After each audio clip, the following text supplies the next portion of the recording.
everyone, welcome back to my channel All Sorted, and in this video we are going to discuss the 10 most common biases as per the organizational behavior book, and we'll cover 10 biases. Very interesting video. Okay, I hope you have watched my last video on the perception and the decision making. Please go and watch the video if you haven't, and please subscribe to the channel to get more such knowledgeable videos which will help you in the HR interviews for sure. This video is for all the HR aspirants, the current students of human resources, and also the people who are working and have an interest in psychology. This is the 10 common biases. So without wasting any further time, let's get started.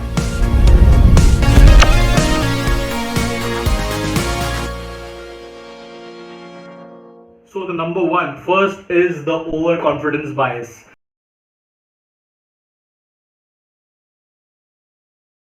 So as the name suggests, overconfidence bias is when you actually rate yourself, when you consider yourself having more ability than you actually have.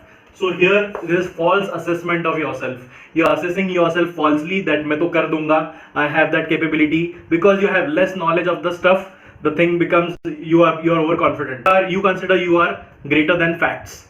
What is fact of you? That suppose you are currently 3 on 5 in Excel skills, but you think Excel is very easy. I think मेरे को देख के लगता है chart ही तो बनाना है, sales में तो काम करना है, so I rate myself 4.5 on 5. So that is false assessment of yourself that gives you overconfidence, and hence it is a bias. How it can affect? So now how it can affect you in organizations or in real life? So one example is in sales decisions. Suppose you are into marketing and sales, and in the function, in the quarterly, reviews, quarterly plans, you project that this quarter we are going to do this much of sales, 6 crore of sales in the e-commerce, and you have overhyped it because you think e-commerce is very easy, a very easy channel to get more sales, and you have just divulged it into that. So you think it is very easy, others are achieving the same, so we'll just hit the numbers. So 10 crore of sales will be done in the quarter 2. You have that overconfidence in yourself because you have very less information about e-commerce, very less knowledge. So that is bias number 1. Bias number 2 is the anchoring bias. So very common bias. So anchoring bias is the tendency to adjust to the initial information that we have, and we fail or discount the information that is coming afterwards, or we fixate on the initial information only. Whatever subsequent information is coming, you won't actually relate to that or take that into consideration. So a brilliant example that I can think of, it's very common in negotiations. So suppose you go to market, okay, and so when you are negotiating, भैया ये shirt कितने का दिया? But then if he says 500 rupees, then that becomes a a standard. Now 500 से आप बहुत ज़्यादा या बहुत नीचे नहीं जा सकते. Okay, he has anchored that amount. So example number 2 is if you are in an interview, okay, and you are negotiating the salary. Salary कितना लोगे भैया, discuss कर ले. Okay, that 3 idiots dialogue. And in that case, if you say first that sir, I am expecting 15 lakhs per annum. Okay, if you are an MBA graduate, and from I should get 15 lakhs per annum. That is my expectations. So now that interviewer, that HR person who is fixing your salary, he won't go very beyond or very less than 15 lakhs per annum because you have anchored that bias. Now he'll actually not consider that 12 lakhs per annum. अगर वो सोच के आया था कि I'll offer 12 lakhs per annum, he'll think no, that person won't be happy. So he'll be saying okay, we'll fix it on 14 lakhs. So you will say okay, 14.5. So that way you are having an upper edge through anchoring bias. आपने पहले ही anchor डाल दिया 15 lakhs per annum. So how does it affect you in organization? Bias से आप wrong decisions ले सकते हो. किसी ने anchor पहले ही कर दिया, so you will have to negotiate accordingly. It's very common in negotiations. Okay, and you can think of possible implications of anchoring bias. So number 3 is the confirmation bias.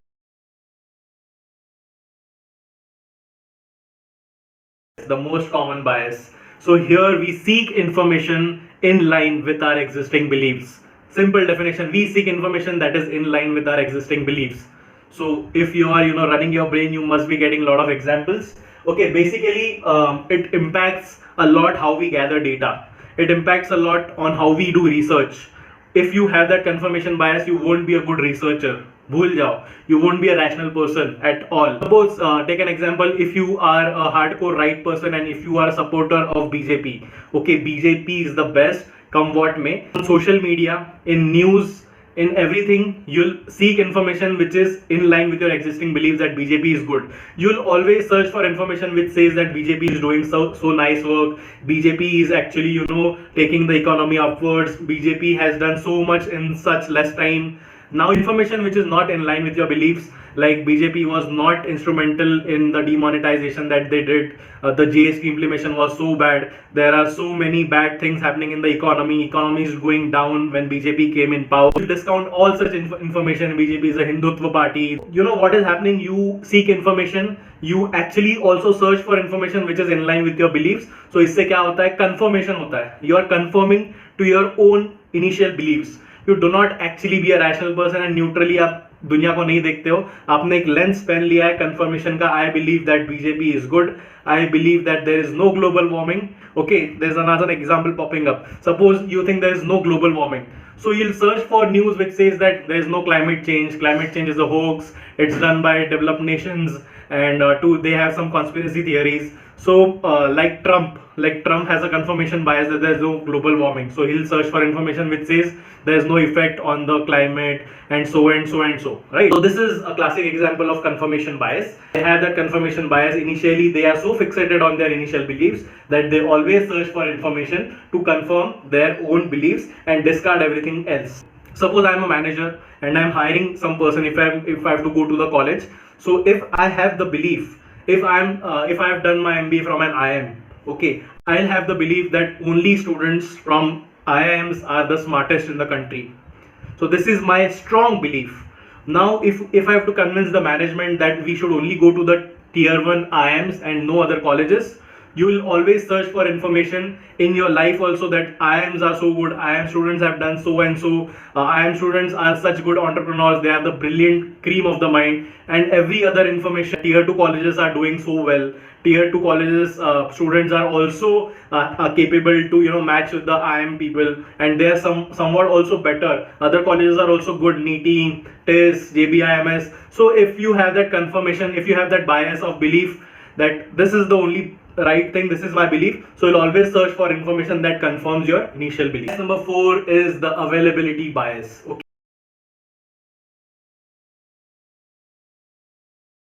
Okay, now again stretching the example of availability bias, what is the availability bias that we can talk about? It is the information that comes to my mind very quickly, I only consider that information. Okay, whatever is popping in my mind, I'll only consider that information. Whatever data is available to me at the earliest, I'll only consider that. Suppose I have read news recently, 2-3 days, there are continuous news that thefts are happening in Pune. My belief would be that Pune is not a safe place anymore, because the available information with me is there are threats happening, there are thefts happening nearby my area. So I have that available information, so I generalize everything through that, I make decisions through that available data. Okay, suppose in the news last 2-3 days, say in LinkedIn there are some news that IIM graduates are doing so and so, they are very efficient in their work, and I have read some news in the past week, so that data pops up to my mind very quickly and I make decisions basis on that. Hire karna hai to IIM se hi karna hai. Okay, suppose I have read that IITians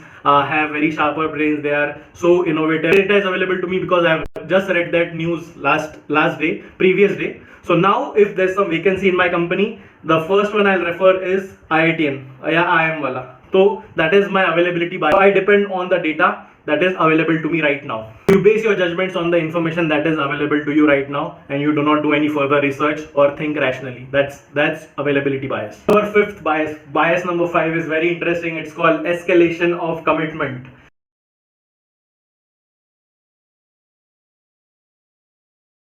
Okay, very self-explanatory. Escalation of commitment. So in escalation of commitment, you stay with your decision even when there is clear evidence that it is wrong. When there's clear evidence that it is going wrong, still you stay in that decision and firmly just go through that. What are the examples that come to my mind? First one is the gambling. Okay, so suppose a person goes for gambling to win some cash. Now because he has invested 1 hour into playing that game of gambling, okay, 1 hour he has spent on that, he has spent some money in some rounds. Now because he has committed to it, now he'll stick to playing more and more jua, he'll keep on gambling till he wins money. and he will think in his mind that one more round of gambling, I'll win some money. So here there's escalation of commitment. So that's why, because 1 घंटा आप खेले हो, 1 hour you are continuously played, you think I have given some commitment, let's stick to it longer. So here your commitment is escalating, even though you are losing money. So that's the point here. The evidence is that the decision was not right to gamble, but because you have stuck to the decision, because you have taken that decision, you feel I should stick to it for long, so I make money. Another big example is bad relationships. So suppose you have committed to a person, okay, and there is 3 years of your relationship, you have dated and all for 3 years. So you both are together since 3 years, but there are now evident problems in your relationship. Someone is very possessive, or someone is toxic in that relationship, and that relationship is actually becoming toxic. Other people can see it. Your friends are telling you, but because you have invested 3 years into this relationship, you think escalation of commitment should be there. So you escalate your commitment कि यार रहते हैं, let's stay longer. It's kind of getting in the comfortable zone. Let's stick longer to it, even though there's evidence that the relationship is not working. Another example is not switching your job. Okay, after spending 5 years in a software job, you hate coding, but you have spent 5 years into that, and even though now it is evident that you do not like your work, the organization is not treating you well, okay, the culture is so bad, so brutal, but because you have spent initial 4-5 years, you have developed an emotional attachment to that decision, and you feel I should stay longer, and that's why you do not switch your job, even though there's evidence that job is not right for you. So here this is escalation of commitment. So staying with the decision even though there's clear evidence that it is wrong for you. Number 6 is the hindsight bias.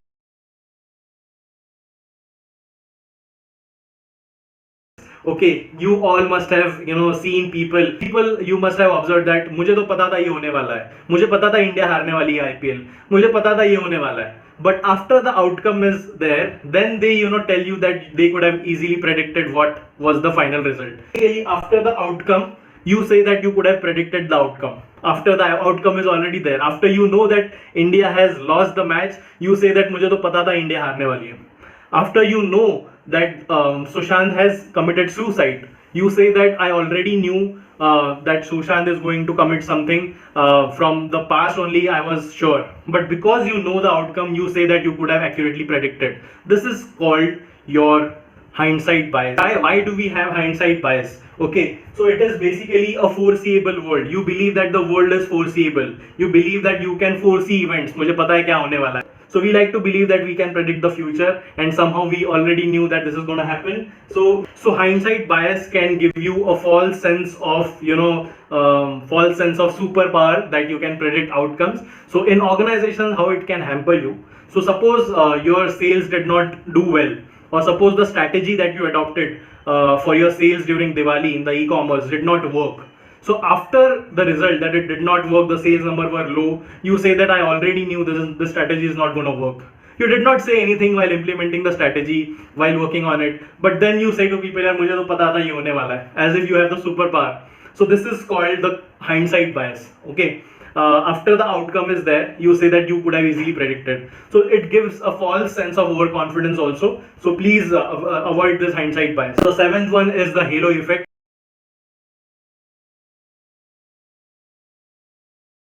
Halo effect we already discussed in the last video. Those who haven't seen, please go and watch, and do subscribe again, I'm telling you. So halo effect, again I'll say attractiveness bias is one part of halo effect, where you actually give importance to one single characteristic and generalize the whole person. Suppose someone is attractive, you think that person will be actually good in all the aspects. He'll have good technical skills, behavioral skills, and you think attractive hone se he'll be actually good in every other domain.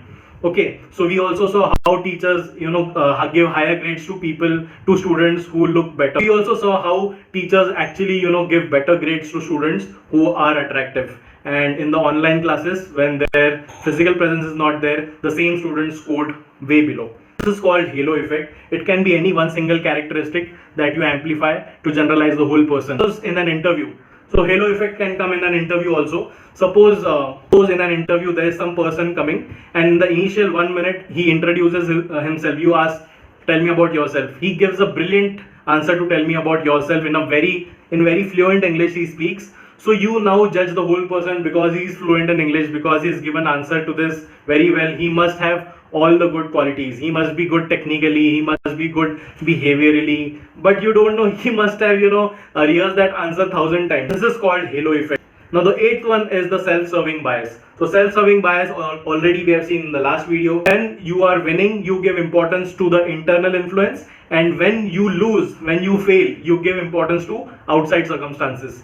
Example, suppose तुमने cat का example दिया और IIM Ahmedabad चले गए. So now you will attribute your success to your internal factors. कि because I was so hardworking, because I was so passionate and persistent, because I gave so many mocks, that's why I succeeded. But if suppose you did not even clear the DILR cutoff or you failed in the CAT exam, you'll blame external situations. That paper tough आ गया था, इतना घटिया paper कौन निकालता है, मेरे teachers ने मुझे अच्छे से नहीं पढ़ाया, वो कोचिंग इंस्टीट्यूट ही बेकार था.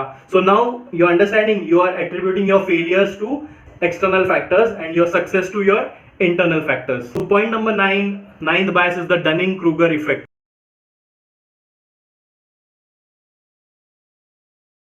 Dunning-Krueger effect is very similar to overconfidence bias. So here, the less we know, the less we know, the more confident we are.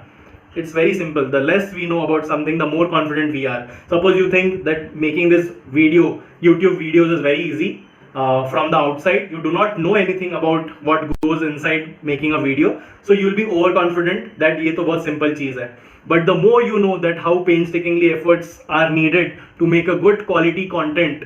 Okay, TVF का series है तो बाहर से लग रहा है तो simple ही है, तो बना लिया इन्होंने. But if you know inside, you go to their office, you see how shooting is done, you see how each dialogue has to be impactful and how actors communicate, they rehearse a day in and day out.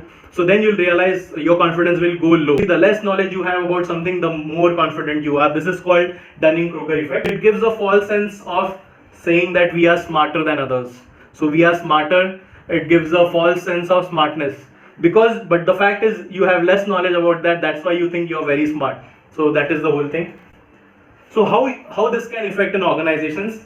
Very, very important. Suppose there is some strategy you're going to implement. Okay, in supply chain, there's some strategy. Okay, you're going to follow, and you have seen Amazon doing that strategy in e-commerce, and you are also an e-commerce company. So now you feel because Amazon has done it, so we can also do it. You are overconfident because you do not know much about the supply chain. Okay, you are a noob, you do not know how they actually do it. From the outside you think this is very easy, and that's why you are more confident. You have less knowledge, more confident. But the more knowledge you have that this is so complex, you need technology, you need innovation, you need a lot of people, technology team, so then your confidence goes low because the more knowledge you have about the issue. So last bias is the bias number 10 called the Horns effect. So basically Horns effect is the complete opposite of halo effect. Hello effect में क्या होता था, एक single characteristic से हम सारा उसको positive attribution देते थे. Suppose he is looking smart, so he must be very intellectual, he must be very funny, he must have all the qualities. So if he is fluent in English, so he must be very good in other aspects of life. He must be good in behavioral aspects, technical aspects, human skills, everything. So that was positive attribution of a single characteristic and generalizing the whole person through that. Now in Horn's effect, it is the complete opposite effect. You consider one negative characteristic and judge the whole person in that sense. So in an interview, if you see that person is talking very slowly and in a feeble tone, so you feel that अरे यार ये तो बहुत slow बोल रहा है, he is so slow, he must be very underconfident, he must not be very knowledgeable, and he will not perform better, he will not perform good in my organization. I need a different person. So in the 30 seconds only you have decided, because of one negative characteristic, that you think he is a slow speaker. So you have judged the whole person accordingly. Similarly, if he's speaking in broken English, his English is not that fluent, he's coming from a rural background maybe, so you think this guy is not fit, he must be lacking in technical skills too, he must be lacking in every other skills that is needed in an organization. So it is negatively judging the person from a single characteristic. You judge the whole person, not right. So guys, these were all the 10 biases that we had. Please subscribe to the channel if you haven't. Please share it with your friends. This is going to be very important. This type of 10 biases, these are the most common interview questions that are asked in your summer internships, in your HRM student life, in wherever you go. This will help you personally also to understand yourself, what are your biases, how you make decisions incorrectly, how you base your judgments on silly factors. I hope you like this video. Please hit like, please hit subscribe, share it to your friends, and I'll see you in the next video. This series will be continued if you show some love and take this 200 likes. So bye bye guys, see you in the next video. All sorted.